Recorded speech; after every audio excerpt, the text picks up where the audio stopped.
Deus tem me provocado a falar sobre avanços, não só a nível de expansão, avanços também a nível de pessoas, como é que nós podemos ser pessoas melhores. Sábado e domingo agora eu preguei em cima da história de Gideão.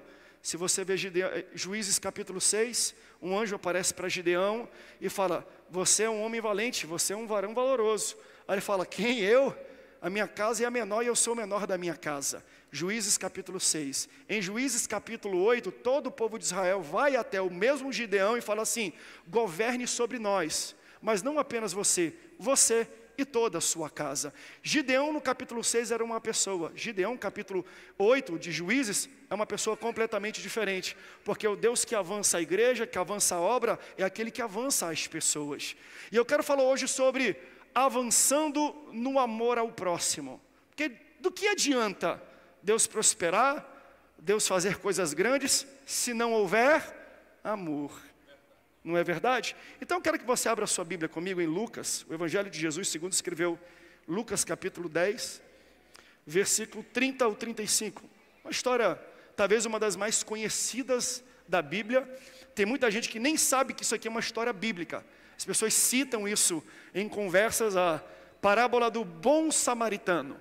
E elas nem sabem que isso é uma parábola que o nosso Senhor Jesus Cristo disse. E eu quero tirar alguns ensinamentos práticos para a nossa igreja hoje, em cima dessa parábola do bom samaritano.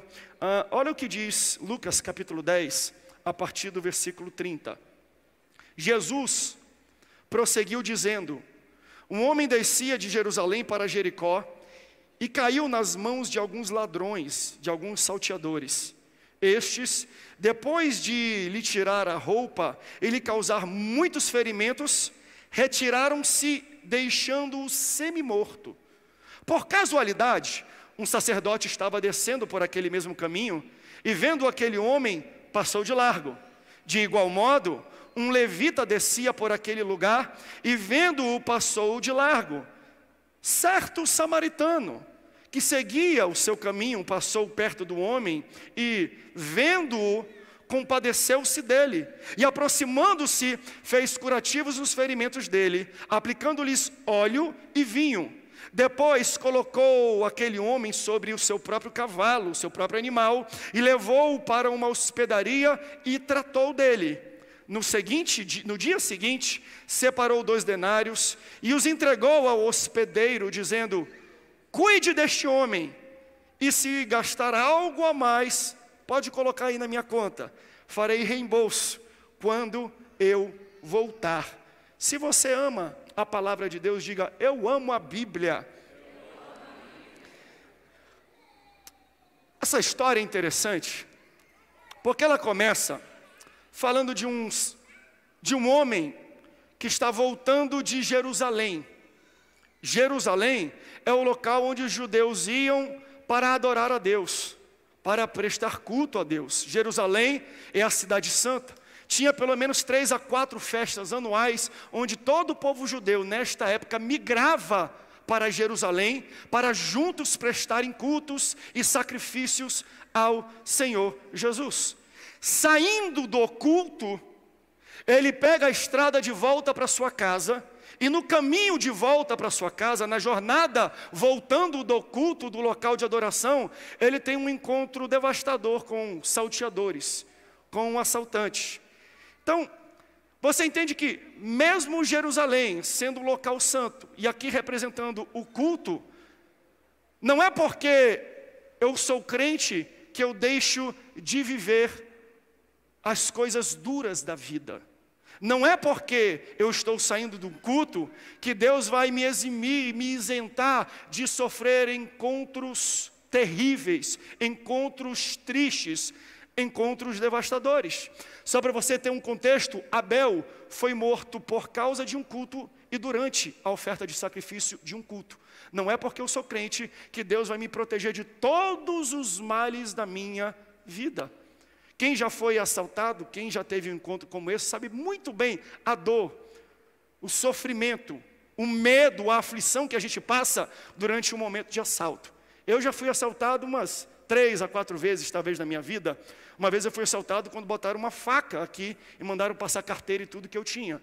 Outra vez não foi nem assalto, eu estava fora, quebraram todo o vidro do carro e levaram tudo que tinha dentro do carro, pelo menos umas 2 vezes. Uma outra vez em viagem, as pessoas pegaram e raparam a bolsa da minha esposa sem ela perceber que estava aberta. Eles rasgaram a bolsa e roubaram tudo da bolsa da minha esposa sem ela perceber. Quando a gente foi pegar a carteira para pagar, cadê a carteira? Cadê os documentos? Fomos assaltados. Sentimento terrível. A última vez que eu fui assaltado, não faz muito tempo não, eu estava chegando aqui no pedágio da Imigrantes. Aí quando você chega na praça do pedágio, você diminui a velocidade do carro, porque você tem que abrir a janela para fazer o pagamento. Daí quando eu diminuí, que eu abri a janela para fazer o pagamento, você não acredita o que aconteceu. Pastor, chegou um assaltante? Não, eu vi o preço do pedágio. O sangue de Jesus tem poder. R$27, meu irmão. 27 conto. Assalto à mão armada. Mas sabe,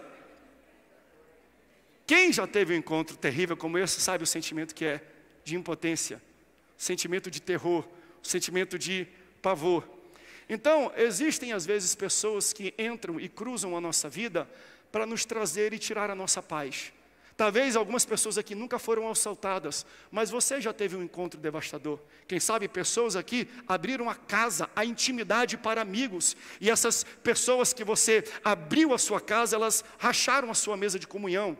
Pessoas que você abriu a sua intimidade, macularam o leito conjugal. Pessoas que você abriu a sua igreja e o seu ministério vieram e trouxeram uma rachadura, uma mancha na sua caminhada ministerial. Você abre o seu coração para alguma pessoa, pensando que ela vai ser uma bênção na sua vida, mas por alguma razão essa pessoa, ela assalta o seu sentimento, ela rouba a sua paz, é um salteador da sua honra e da sua alegria. Então, nós vamos ter que nesta vida aprender a lidar com esses tipos de encontro e com esses tipos de pessoas. Mas hoje o meu foco nessa ministração não é falar dos encontros terríveis que você teve na vida, porque quem sabe existe alguém nessa noite que entrou na igreja assim: pastor, eu não tenho nada, eu estou arrasado, roubaram a minha paz, roubaram a minha alegria. Entenda que na mesma estrada que ele foi assaltado, Deus mandou um bom samaritano para cuidar dele. Hoje você veio aqui talvez machucado, e eu tenho uma boa notícia para a sua vida. Um bom samaritano já está indo ao seu encontro, e ele está levando óleo, e ele está levando vinho, e ele tem atadura para sarar as suas feridas. Porque esses homens encontraram e roubaram esse rapaz, mas não só saquearam e roubaram, eles espancaram esse homem. Pastor, roubar já deixa o cara mal, mas para que eles vão espancar esse cara? Naquele tempo não tinha arma de fogo.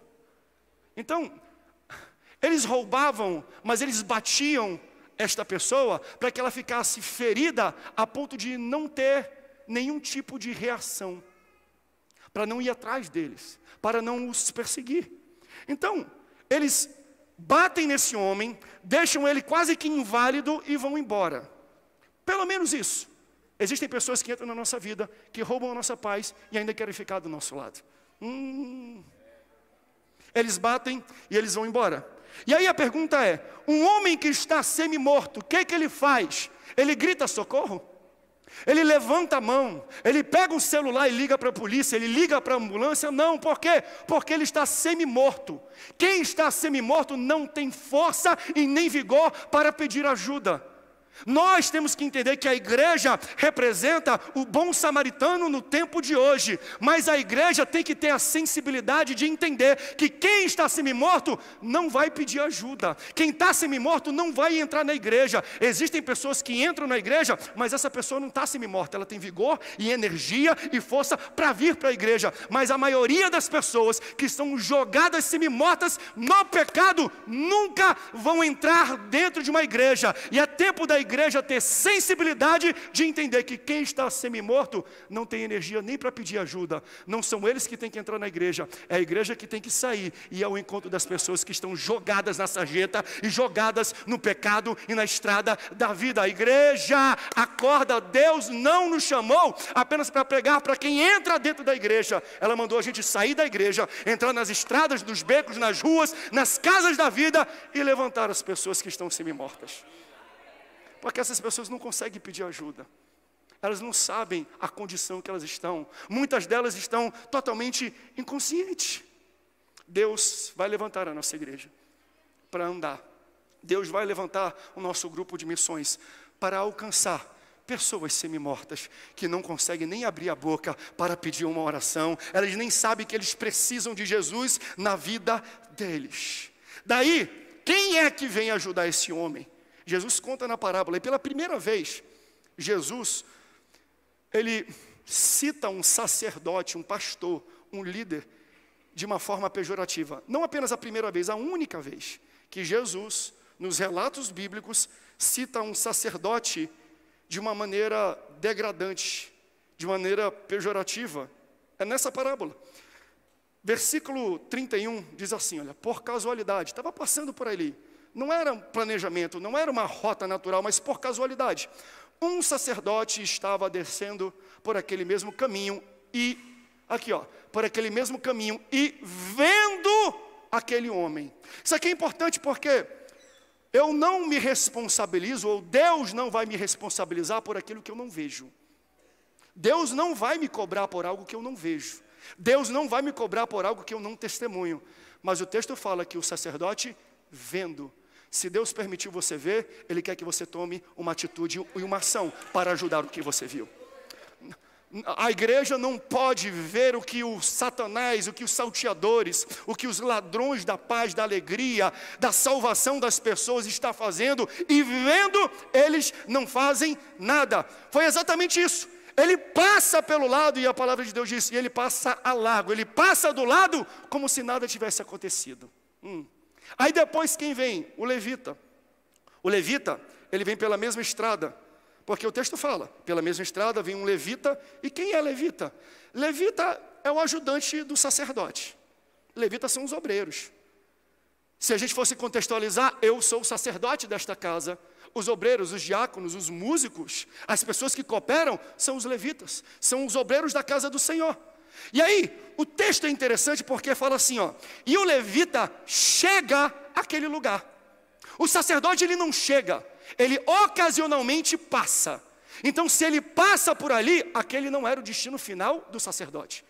Já o levita não, o texto fala, e o levita chega àquele local. Por que que ele chega? Porque aquele era o destino que ele tinha, mesmo que não fosse o destino planejado. Deixa eu explicar isso para você. Os planos de Deus são maiores do que os nossos planos. Então, às vezes, Deus traça destinos para a nossa vida que não são destinos que nós traçamos para a nossa vida. Então, a gente chega num púlpito e a gente profetiza, Deus vai te guiar, Deus vai te levar para um destino, Deus tem um propósito na tua vida, Deus vai te levar nos lugares planejados por Ele. Mas hoje eu quero falar o contrário, eu não quero dizer que Deus vai te levar para o lugar e o propósito planejado por Ele. Você já chegou. Como assim, pastor? Eu não planejei necessariamente ficar aqui, mas entenda, por mais que você não tenha planejado estar aqui, Deus planejou isso aqui como seu ponto final. Como assim, pastor? Porque muitas vezes a gente pensa assim, não, mas o meu ministério é além disso, o meu ministério vai muito acima disso, o meu ministério é maior do que isso. Meu irmão, se tem alguém jogado do teu lado direito, do teu lado esquerdo, atrás de ti ou na tua frente, precisando do que Deus colocou na tua mão, o teu ministério é aqui. Aqui é o teu ministério. Ou você quer o quê? Quer palco? Quer luz? Você quer destaque? Não. Deus vai te levar para um local onde existem pessoas precisando do azeite e do vinho que Ele depositou na sua vida. Deus não vai te levar para o local que Ele planejou, porque você já está no local planejado por Deus. É aqui que Deus quer te usar para você desenvolver e desempenhar os talentos e dons que Deus colocou na sua vida. Aleluia! Então o levita, ele chega no local. Era o ponto dele, o ponto planejado por Deus para ele desempenhar e fazer algum bem, alguma caridade. O que ele fez? Ele passou direto. É natural ele passar direto. Sabe por quê? Porque nós ficamos à cara das pessoas que nós rodeamos. Se você tem na sua vida um pastor, homem de Deus, alegre e fervoroso, você vai se tornar a cara do pastor que você está perto. Agora, se você tem um pastor murmurador, encrenqueiro, rebelde, contendeiro, um levita vai seguir o mesmo caminho do pastor dele. Um obreiro vai seguir os mesmos passos e comportamentos e atitudes que o seu líder. Então, para mim aqui não tem surpresa. Se o líder passou e não fez nada, o levita vai imitar o pastor, porque você se torna a cara das pessoas que você escolhe estar perto de você. Eu posso profetizar na sua vida uma coisa: Deus vai colocar líderes no seu caminho, Deus vai colocar pessoas no seu caminho que são abençoadas, que levantam, que são alegres, que são felizes, pessoas que abençoam, pessoas generosas, pessoas que são cheias de vigor, cheias de Deus, cheias de alegria, cheias de fé, porque você vai se tornar a cara das pessoas que estão ao redor de você. Dá um glória a Deus para a pessoa do teu lado ver. Contagia essa pessoa, fala: meu irmão, senta do meu lado, que tu vai se tornar um crente melhor. Você vai sair daqui com fé, mais pentecostal. Fala língua estranha não, fica do meu lado que hoje eu vou dar uma rajada para o teu lado aí. Aleluia. No caminho tem assaltante, no caminho tem salteador, no caminho tem liderança equivocada, no caminho tem liderado que segue o exemplo ruim do líder. Então no caminho você vai ter encontros devastadores, mas no mesmo caminho você vai ter encontros surpreendentes. Deus vai colocar no seu caminho pessoas com azeite. Deus vai colocar na tua frente pessoas com vinho. Deus vai colocar na tua frente alguém com uma atadura para te apresentar o que é cura.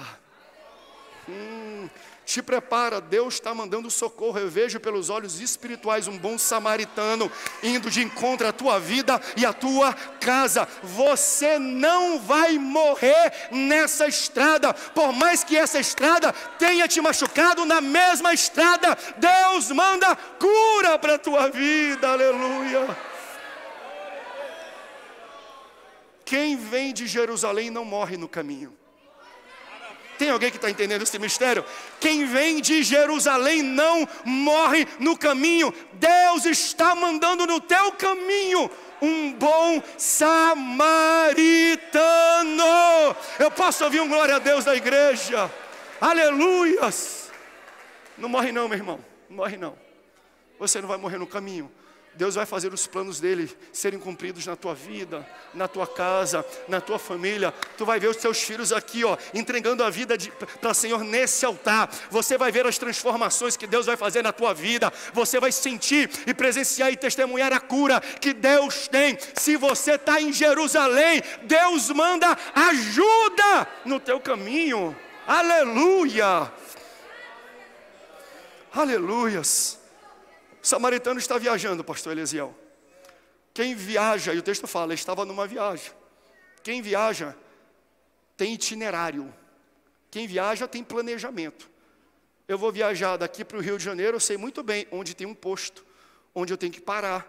Quanto dinheiro eu preciso levar para pegar os pedágios assaltantes que existe até na Dutra, que não está fácil também, meu irmão.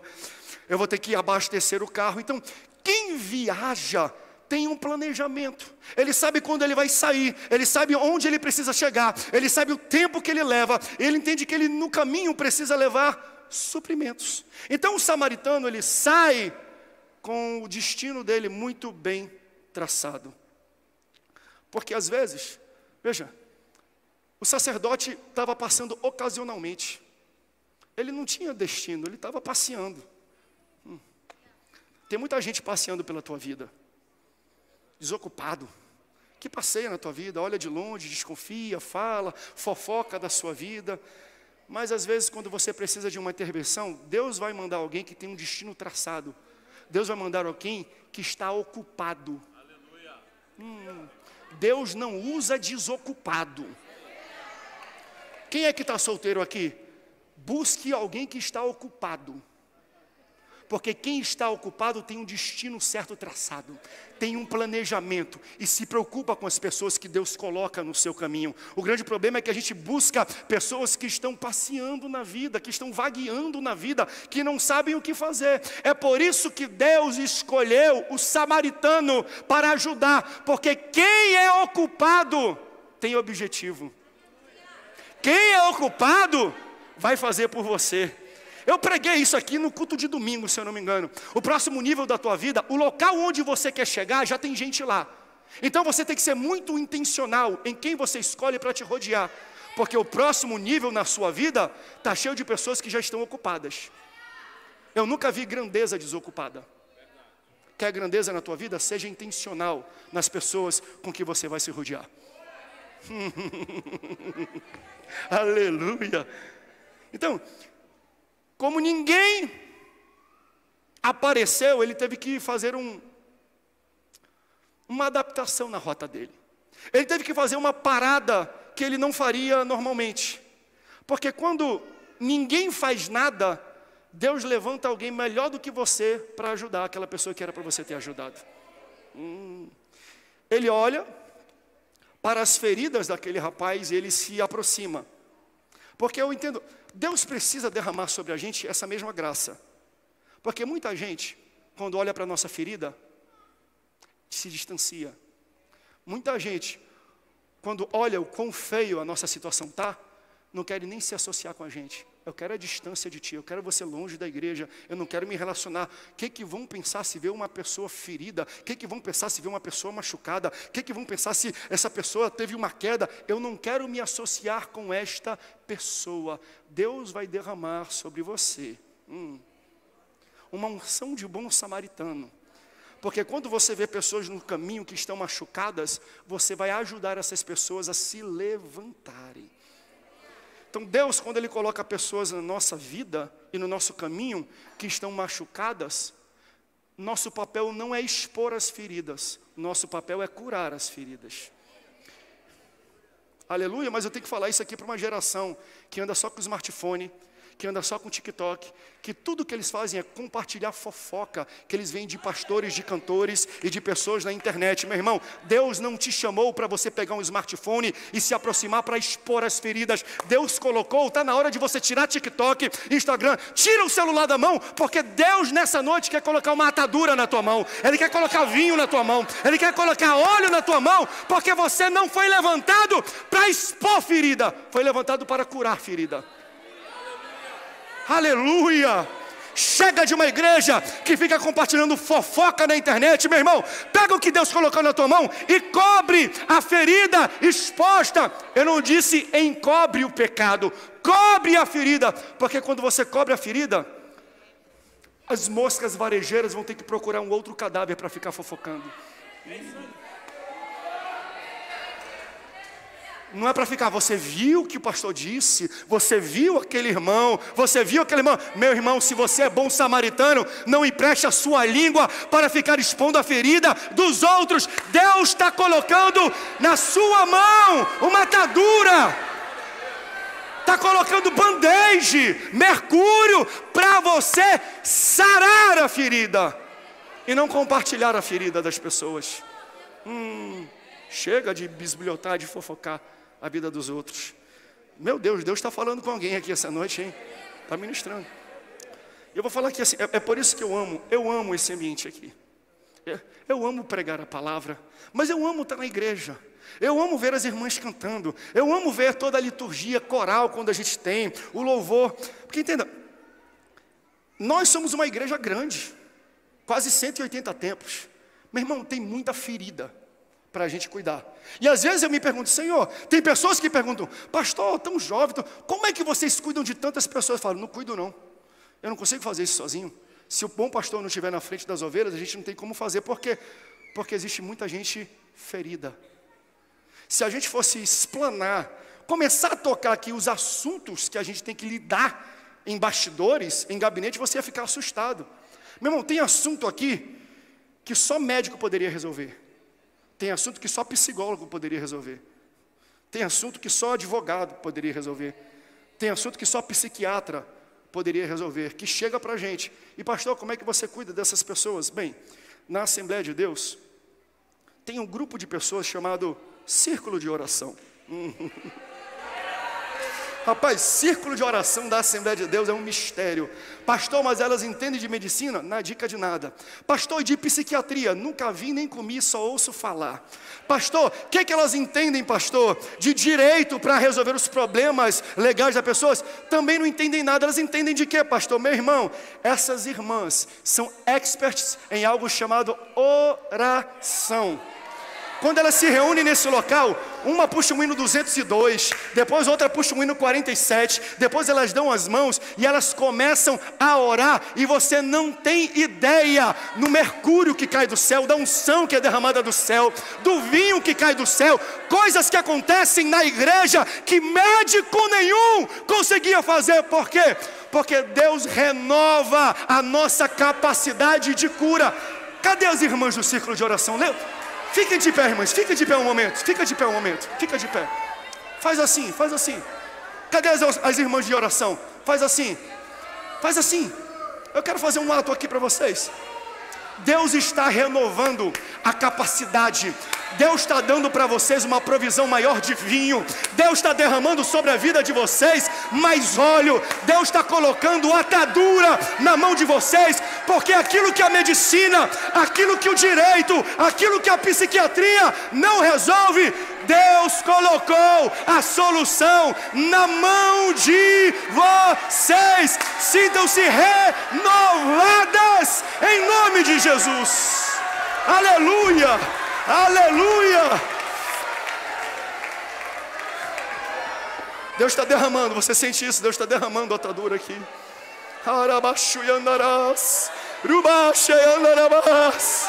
Renova, Senhor. Renova, Senhor, derrama o teu remédio, coloca na mão dessas irmãs o teu bálsamo, aleluia, aleluia, aleluia, aleluias, aleluia. Rapaz, ele vai para uma viagem, e a Bíblia fala que ele leva na bagagem vinho, ele leva azeite, ele leva curativo, atadura. Se eu pegar esse microfone aqui e falar para uma irmã, vem aqui fazer uma oração. Minha irmã, essas irmãs do ciclo de oração, elas vêm com tudo. Por quê? Porque elas não fazem viagem sem levar isso na bagagem. Elas não vêm aqui de qualquer jeito. Quando uma irmã dessa vem para o culto, ela sabe muito bem o que ela veio fazer. Ela vem muito bem preparada. Ela vem muito bem planejada. Então, a gente leva os suprimentos para uma viagem porque talvez a gente possa precisar. Então nós levamos, quando vamos viajar uma viagem internacional, ou vamos até daqui de carro para outro local, você leva um dinheiro para pagar pedágio, você leva uma comida, um amendoim, uma água, um refrigerante, um chocolate. Entenda, você leva algo que você entende que no meio do caminho você pode necessitar. Só que no meio do caminho, esse bom samaritano usou o que ele tinha para ajudar outra pessoa. Porque no reino de Deus é assim. O reino de Deus ele funciona diferente desse mundo. Porque aqui no mundo as pessoas falam assim, ó, guarda porque um dia você pode precisar. No reino de Deus é use porque um dia você pode precisar. Você entende que para homens, para pessoas igual o bom samaritano, nunca vai faltar óleo, nunca vai faltar azeite, nunca vai faltar atadura. Por quê? Porque quando ele tinha, ele usou para ajudar uma outra pessoa. Então se um dia ele tiver caído, meu irmão, levanta a irmã do ciclo de oração, o rapaz do som, o rapaz da câmera, o cara do louvor, a criança, alguém da orquestra, levanta para ajudar, porque eles vão falar assim, ó, quando eu estava caído, você me ajudou com o que você tinha.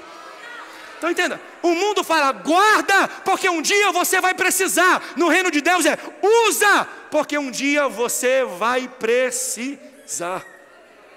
É por isso que tem gente que quando cai, ninguém ajuda. Já percebeu isso? Meu irmão, mas o cara serviu aquela igreja, aquele povo há tanto tempo, ninguém ajuda. É que quando ele tinha a oportunidade de ajudar alguém, ele não usou o que ele tinha para ajudar. E quando você não usa com ninguém aquilo que Deus colocou, quando você cai, ninguém te ajuda. O que Deus colocou na tua mão? Usa, porque um dia você pode ser ferido, você pode estar caído, você pode estar semi-morto, E quando estiver, outras pessoas irão ao teu encontro e vão dizer: Ele me ajudou quando eu estava caído. Ele me ajudou quando eu precisava. Para pessoas igual o bom samaritano, nunca vai faltar ajuda. Nunca falta comida, nunca falta roupa, nunca falta provisão, nunca falta ajuda, nunca falta carona, nunca falta nada. Então aprenda isso, não guarde para ter, use para ter. Quer misericórdia? Use toda a misericórdia que você tem para alguém, que um dia você vai receber misericórdia de volta. Quem pode dar uma glória a Deus por isso? Aleluia. Não, esse mesmo princípio a gente pode aplicar na aproximação desse rapaz. Porque quando ele chegou, ele pegou esse camarada que estava jogado na beira do caminho e colocou em cima do seu animal. Ele estava andando de cavalo. Vamos contextualizar, ele estava andando de carro. De um lugar. Porque cavalo, uma pessoa, quem sabe duas. Mas o texto fala que ele desce do cavalo e ele coloca o rapaz em cima do cavalo e ele vai andando. Sabe por que Deus te abençoa? Por que você acha que você tem esse carro? Você acha que você tem esse carro para você chegar na igreja e ver o irmão subindo aquela ladeira, rachando de cansaço, e você passar do lado e dar uma paz do Senhor? É para isso? Meu irmão, se Deus te abençoou, para do lado dele e coloca alguém para andar no teu cavalo junto contigo. Sabe por quê? Porque quando eu uso o que Deus me deu para ajudar alguém, Deus amplia a minha capacidade de ajudar. Por que a única pessoa que parou era a pessoa que tinha cavalo? Para perceber isso. O pastor passou, não ajudou, estava a pé. O levita, o músico, passou, não ajudou, estava a pé. Quem foi que parou para ajudar? Quem tinha carro, quem tinha cavalo. Deus não te dá cavalo só para você montar. Deus te dá cavalo para você descer do cavalo e colocar no cavalo alguém que Deus coloca no teu caminho. Deus te abençoa, te dá provisão, te dá carro, te dá dinheiro, te dá comida, te dá roupa, para você ajudar as pessoas que estão precisando daquilo que você tem de sobra. Quando você usa o que Deus colocou na sua mão, Deus amplia a tua capacidade de ajudar. Quem está entendendo essa palavra? Ela é uma palavra profunda. Se você tem um carro e você ajuda para levar os músicos, para levar para o ensaio, para ajudar na cantata, Deus vai te dar mais um carro. O que eu dei para ele está usando para ajudar a minha casa. Eu vou ampliar a capacidade dele de ajudar. É assim que Deus trabalha. Quando Deus olha para alguém que é fiel no pouco, Ele fala: eu vou te dar mais. Eu vou colocar mais roda. Eu vou ampliar a tua garagem. Eu vou ampliar as tuas provisões. Porque aquilo que eu coloco na tua vida, tu usa para servir alguém que está jogado no teu caminho. Se o que você tem, você usa só para você, parabéns, foi você que conquistou. Agora, se você tem algo que você usa para ajudar outras pessoas, pode ter certeza, foi Deus que colocou isso na sua vida, e Ele não vai parar por aí. Se prepare para um crescimento, para um avanço, para uma expansão de provisão na tua vida, quando você estiver comprometido a fazer aquilo que Deus colocou e as pessoas que Deus colocou na tua vida. Aleluia. Deus quer ampliar a tua capacidade de ajudar as pessoas, mas depende de você. Deus quer te dar uma colheita maior, mas a colheita que você está colhendo hoje é só você que se alimenta e come dela, ou você compartilha com alguma outra pessoa? Outro dia veio aqui, há um tempo atrás, o pastor Elvis, ele fez uma analogia e uma aplicação maravilhosa da pesca maravilhosa. Mas pastor, como assim? Eu estou na igreja. Se eu estou na igreja, Deus vai me abençoar. Pastor, eu estou aqui, Jesus está no meu barco. Jesus dá uma pesca maravilhosa para Pedro. Qual é o resultado da pesca maravilhosa? O barco dele se enche e começa a afundar. Estranho, né? Jesus estava no barco e ele acabou de ter o maior resultado da vida dele, e mesmo assim ele está afundando.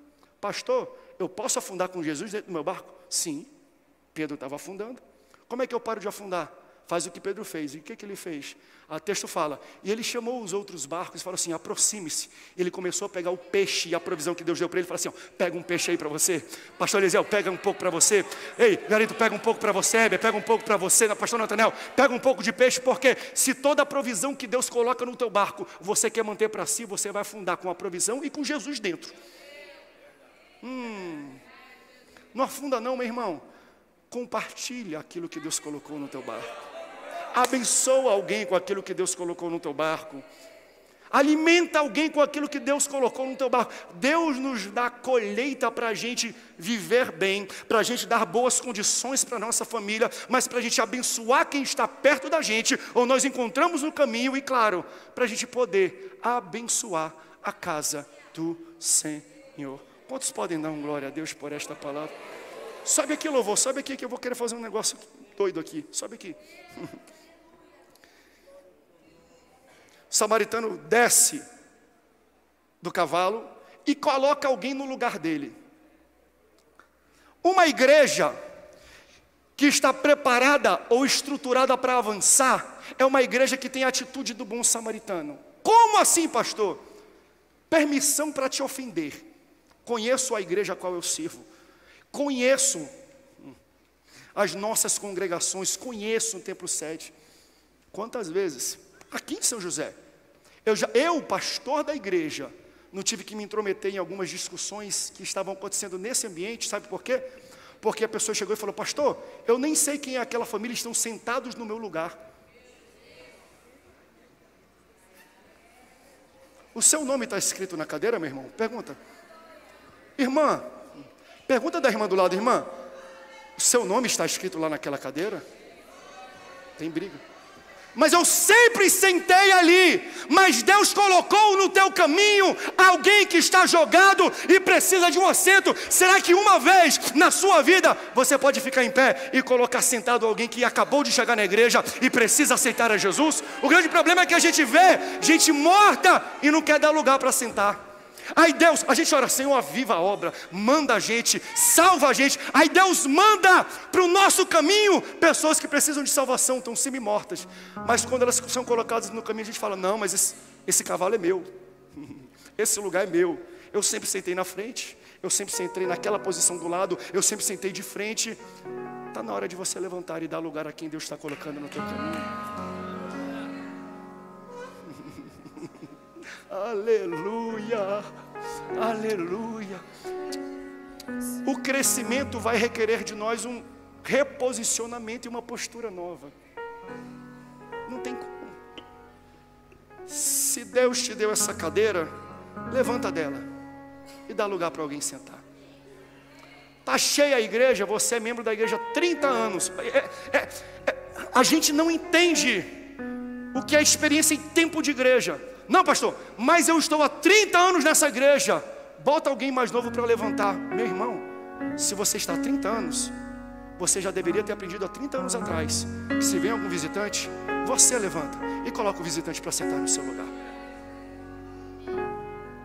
Se um visitante que não conhece o Senhor Jesus entra na igreja, você não foi buscar e convidar ele não, ele entrou de maneira voluntária, ele fica em pé. Enquanto você, salvo, lavado e remido pelo sangue de Jesus, está sentado no ar-condicionado, no conforto, na frente, ouvindo. Eu falo isso para as pessoas, e aqui eu quero até sugerir para os pastores. É uma coisa que eu vou tentar aplicar, a gente já tentou algumas vezes aqui. Uma vez eu visitei uma igreja americana, eles tinham... E a gente tem nas nossas igrejas, as pessoas, você é visitante? Você é novo aqui? Sabe o que eles faziam na igreja? Sou visitante, você é de onde? Do Brasil. Eles me levavam para uma salinha, davam refrigerante, davam donuts, dava bolo, dava tudo pra gente. Quando o culto começava, eles vinham e encaminhavam a gente para sentar na segunda fila, atrás do pastor da igreja, o melhor local da igreja. Aí o pastor virava e falava, seja bem-vindo, seja bem-vindo, seja bem-vindo, seja bem-vindo, seja bem-vindo. Quando eu olhei aquilo, eu falo, meu Deus do céu, eu sou o sacerdote e o levita da parábola. Eu tenho que aprender a sair do meu lugar e colocar no meu lugar quem precisa. Você está entendendo? Mesmo se um visitante pela primeira vez entra na igreja e tem esse tratamento, sai mais não. Rapaz, olha só, eu estava jogado no caminho, nem a minha família parava para me atender.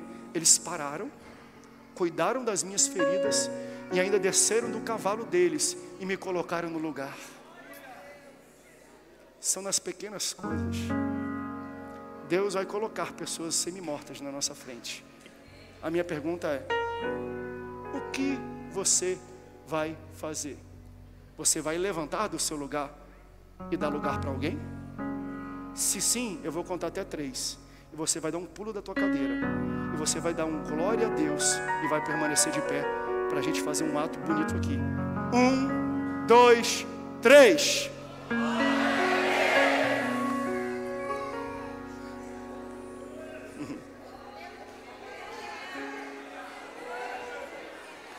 O samaritano, ele carrega o rapaz até uma hospedaria e fala aqui, ó, cuida dele. E ele paga a diária, ele paga a recuperação. Ele fala assim, e pode abrir uma conta no meu nome, depois eu faço um Pix. Se ele gastar mais, eu vou resolver todos os problemas dele. E acaba a parábola. Pastor, não tem um desfecho, acaba aí. Parábolas são histórias que Jesus contava para ilustrar uma verdade mais profunda. Mas histórias como essas das parábolas, você pode perceber que Jesus ele sempre tratava de personas, de personagens diferentes. Olha os personagens dessa parábola. Existe um homem semi-morto no caminho, que foi assaltado. Existem assaltantes no caminho. Existem sacerdotes no caminho. Existem levitas no caminho. Existem bons samaritanos. 5 tipos de pessoas. Quando a gente lê uma parábola dessa, não é para a gente ficar olhando para o pastor André e falar, o pastor André, eu acho que é esse. Parábolas não são lunetas, que você olha o outro. Parábolas são espelhos, que você se olha dentro dela. A Bíblia é um espelho. Não tente aplicar a vida de outra pessoa na Bíblia. Quando você lê a Bíblia, você tem que entender quem sou eu nessa história. E a minha pergunta para você essa noite é, quem é você? Você está aqui semi-morto? Porque alguém assaltou, alguém te violentou, alguém fez mal para você, alguém destruiu o teu ministério, o teu casamento, a tua vida, as tuas finanças, a tua emoção. Você está machucado? Ou você é o sacerdote, que sabe que tem gente machucada, mas não faz nada? Ou você é o levita, que acha até que pode ajudar, mas como você vê alguém mais importante que você não fazendo nada, você fala, ó, já que ele não fez, eu não vou fazer também. Ou você é o assaltante, ou você é o bom samaritano. O bom samaritano sempre anda com azeite e com vinho e com atadura para curar a ferida das pessoas. E antes de eu fazer o apelo essa noite, eu posso fazer um pedido? Me consegue aí umas 20 irmãs. Se tiverem as líderes, e elas podem designar mais 20 irmãs do círculo de oração. Vem aqui para frente, fiquem bem aqui na frente. Hoje não são os pastores que vão orar não. Hoje são as irmãs do círculo de oração. Porque elas vêm para cá com azeite e com vinho.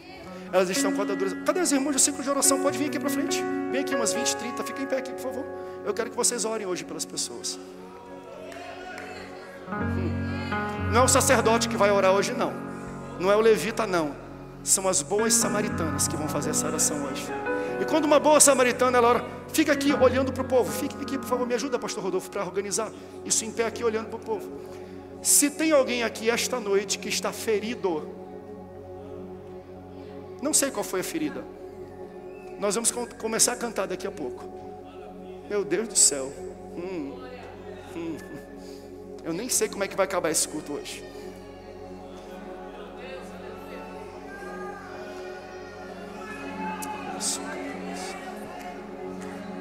Se tem alguém ferido aqui essa noite, me dá esse óleo da unção aqui. Deixa eu ungir a mão dessas irmãs.